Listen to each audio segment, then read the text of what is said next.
Hello అండి, నమస్తే అందరికీ. మనం ఈరోజు కర్కాటక రాశి యొక్క ఫలితం గురించి తెలుసుకుందాం. ముందుగా వీడియోలోకి వెళ్ళే ముందు మా ఛానల్ని లైక్ చేయండి, షేర్ చేయండి, సబ్స్క్రైబ్ చేసుకోండి. పునర్వసు 4వ పాదము, పుష్యమి నక్షత్రం 1, 2, 3, 4 పాదములు, ఆశ్లేష 1, 2, 3, 4 పాదములు. మీ పేరులో మొదటి అక్షరము హి, హు, హే, హో, మళ్ళీ డాగుడింతమండి. ఈ అక్షరాలతో స్టార్ట్ అయితే అది కర్కాటక రాశి అవుతుంది. నక్షత్రాలు వేరు అవుతాయి. ఈ యొక్క రాశి యొక్క ఆదాయం వచ్చేసి 2, వ్యయం వచ్చేసి 11, రాజపూజ్యం వచ్చేసి 4, అవమానం 7. కానీ ఈ రాశి ఏంటంటే ఉగాది వరకు అంతంత మాత్రమే ఉంటుందండి. కానీ ఉగాది అనంతరం ఈ కర్కాటక రాశి వారికి బాగా కలిసి వస్తుందండి. ఈ రాశి వారికి గురుడు 2026 జూన్ 1 వరకు వ్యయస్థానమందు రజితమూర్తిగా సౌభాగ్యకరమగు శుభ ఫలితాలను ఇచ్చును.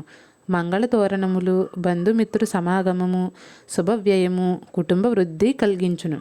తదుపరి జూన్ 2 నుండి జన్మరాశి యందు సువర్ణమూర్తిగా అత్యంత శుభ ఫలితములు, ధనవృద్ధిని రాహుకేతువులు 2026 డిసెంబర్ 5వ తేదీ వరకు నవమ, తృతీయ స్థానములందు తామ్రమూర్తులుగా సామాన్య ఫలితములను, ఆ తదుపరి డిసెంబర్ 6వ తేదీ నుండి అష్టమ, ద్వితీయ స్థానములందు లోహమూర్తులుగా అతి సామాన్య ఫలితములను ఇచ్చెదరు. గురు సంచారం శుభప్రదం. ఉద్యోగ వ్యాపారాలలో మంచి ప్రయోజనాలు, ఉన్నత ఆలోచనలు, ఆత్మవిశ్వాసం. గురు సంచారం అనేది ఏ నక్షత్రంలో, ఏ రాశిలో, ఏ కాలంలో ఉన్నా సరే వాళ్ళకి అనుకున్న పనులు చాలా బాగా జరుగుతాయండి. ఈ రాశి వారికి ఉగాది తర్వాత గురు సంచారం అనేది బాగా కనిపిస్తుంది. కాబట్టి వీరికి ఉగాది తర్వాత అనుకున్న పనులు అనేవి బాగా జరుగుతాయి. కానీ ఒకటి, అప్పుడు ఇప్పుడు ఎప్పుడు కూడా పట్టుదల అనేది మనుషుల అవసరం అండి. ఆ పట్టుదలను నమ్ముకొని మనం ఏవైనా చేయాలి. ప్రతిష్టాత్మకమైన పదవిని పొందే అవకాశాలు చాలా బాగా కనిపిస్తున్నాయి. కుటుంబ వాతావరణం అనుకూలంగా ఉంటుంది. కుటుంబంలో ఆనందాలు అనేవి వెల్లువెల్లుతాయి. పరిశోధన వృత్తి నైపుణ్యాలు సాధిస్తారు. విదేశాలకు వెళ్ళడానికి, ఇతర ప్రాంతాలకు ప్రయాణించడానికి అనుకూలమైన సమయం అని చెప్పవచ్చును. విదేశీ విద్య, ఉద్యోగ ప్రయత్నాలు ఫలిస్తాయి. జన్మరాశిలో బృహస్పతి సంచారం ఇతరులకు ప్రోత్సాహకారిగా ఉంటూ తగిన స్ఫూర్తినిచ్చేటట్టు చేస్తుంది. ఈ సంవత్సరంలో ఒక నామినేటెడ్ పదవికి ఎంపిక అవుతారు. వృత్తి నిర్వహణ మెరుగ్గా ఉంటుంది. అన్ని రకాల వ్యాపారస్తులకు అధిక ఆదాయం బాగా కలిసి వస్తుంది. జన్మ గురుని సంచార కాలంలో అహంకార స్వభావం కొంచెం ఉంటుందండి. మాట తొందర, ఇతరులపై నోరు జారడం వలన కొన్ని సమస్యలు ఇబ్బంది అవుతుంది. అప్పుడప్పుడు అతిగా ఆశపడడం వలన ఇబ్బందులు కూడా రావచ్చును. భాగ్యరాశిలో శనైశ్వరుని సంచారం మిశ్రమ ఫలితాలను ఇస్తుంది.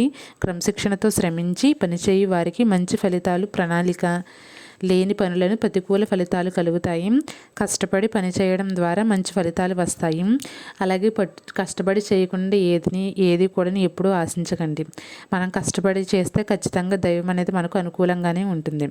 ఎగుమతి దిగుమతి వ్యాపారులకు, పర్యాటక రంగం వారికి, క్యాటరింగు, హోటల్ నిర్వహణ, ఆహార సంబంధ వ్యాపారులకు, ఫార్మసీ, వైద్య సంబంధ వ్యాపారులకు అధిక సంపాదన కలుగుతుంది. డిసెంబర్ నుండి వత్సరాంతం వరకు జన్మరాశిలో గురుని శుక్ర సంచారం అండి. కేతు సంచారం వలన అధిక శ్రమ, ఒత్తిడి. పుష్యమి అశ్లేష నక్షత్రం వారు సర్ప సూక్తంతో సుబ్రహ్మణ్యం ఆరాధన చేయటం మంచిది. అంటే ప్రతివారం మంగళవారం పూట మీ సమీపంలో ఉన్న ఏదైనా సుబ్రహ్మణ్యేశ్వర స్వామి గుడికి వెళ్ళండి. మీ పేరును అర్చన చేయించుకోండి. లేదు కుదిరితే పాలతో అభిషేకం చేయండి. పాలతో అభిషేకం చేస్తే చాలా మంచిదండి. ఉదర కాలేయ సంబంధ వ్యాధులు, అపమృత్యు దోషము తొలగును. ఆయుర్వృద్ధి, ఛాతీ, రొమ్ము, ఊపిరితిత్తులు విషయాలకు సంబంధించి ఆస్తమా, నిద్రలేమి, మధుమేహం, ఋతుక్రమ సమస్యలకు వైద్య సహాయం అవసరమండి. అలాగే వీరికి ఈ సంవత్సరం ఆరోగ్యపరంగా కొంచెం ఇబ్బంది ఉందనే చెప్పవచ్చు. ఎవరో కూడా ఇంటి వైద్యం అనేది చేయకండి, డాక్టర్ వద్దకు వెళ్ళండి. అలాగే ఆడవారికి అయితే పీసీఓడి సమస్యలు కొంచెం ఇబ్బంది పరుస్తాయండి. ఆడవారికి ఏంటంటే చెప్పుకోలేని సమస్యలు కదండి. కాబట్టి మీరు డాక్టర్ని సంపాదించడం అవసరం. రావి చెట్టుకు ప్రదక్షిణలు ఆరోగ్యకరం అండి. డిసెంబర్ వరకు రాహుకేతువుల సంచారం అష్టమ, ద్వితీయ స్థానములందు సామాన్యంగానే ఉంది. ఏ పని తలపెట్టినా నిర్లిప్తత, వృధాగా కాలక్షేపం చేయడం వలన ఇతరులకు ఖర్చు రాకపోవడం, మానసికంగా ఇబ్బందులు, ఆదాయానికి మించిన ఖర్చులు.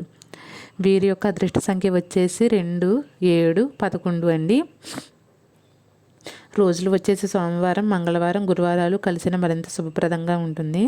కానీ ఒకటి మాత్రం మర్చిపోకండి, ఆరోగ్యం పట్ల కొంచెం శ్రద్ధ వహించండి. దూర ప్రయాణాలు చేసినప్పుడు కొంచెం జాగ్రత్తగా ఉండండి. అలాగే మీకు హెల్త్ ఏదైనా ఇష్యూస్ వచ్చినప్పుడు చెప్పుకోలేని బాధలు అయితే ఖచ్చితంగా డాక్టర్ దగ్గరికి వెళ్ళండి. అంతేగాని ఇంటి దగ్గర నాటు వైద్యాలు మాత్రం వాడకండి. ఎందుకంటే ఈ సంవత్సరం వీరికి ఆరోగ్యపరంగా అయితే కొంచెం కష్టంగానే ఉంది అండి. అలాగే ప్రతి మంగళవారం కూడాను సుబ్రహ్మణ్య స్వామి స్తుతి అనేది చేయండి. సుబ్రహ్మణ్యేశ్వర స్వామి అష్టకం అనేది ఉంటుంది. అది వీక్లీ ట్యూస్డే మాత్రం అంటే మార్నింగ్ ఫ్రెష్గా మనస్ఫూర్తిగా కూర్చొని వినండి, మంచి ఫలితాలు వస్తాయి. అలాగే ఆ రోజు టెంపుల్కి వెళ్ళండి. ఎందుకంటే రావి చెట్టు అనేది అందరికీ అందుబాటులో ఉంటుంది, ఉండదు. గుడి కూడా కొంతమందికి అందుబాటులో ఉంటుంది, ఉండదు. కాబట్టి సుబ్రహ్మణ్య స్వామి స్తుతి అనేది చేస్తే చాలా మంచిదండి. నేను ఖచ్చితంగా సుబ్రహ్మణ్యేశ్వర స్వామి స్తుతి అనేది వీడియో చేసి మీకు అప్లోడ్ చేస్తాను, అది వినండి. మంగళవారం వింటే సరిపోతుంది. ఏవైనా సర్పదోషాలు ఉన్నా తొలగుతాయండి. థ్యాంక్ యూ అండి.